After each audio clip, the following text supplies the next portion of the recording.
Гу мырза, үйге қайта беріңіз, мен такси шақырам. Гузицин! Сяубай, Әке, сен не анамды ренжітіп алдың ба? Ол неге көңілсіз? Айтшы. анаңды ренжіткен жоқпын. Одан да анаңа барып, оны қуантып қой. Жарай ма? Сенімдісің бе? Әке, мені жібер, жоғарыға анама барамын.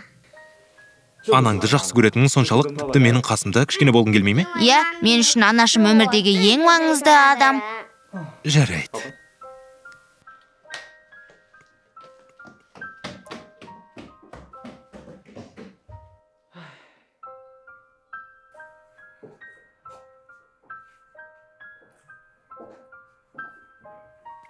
Мен шынымен оның көңіл күйін түсірген сияқтымын.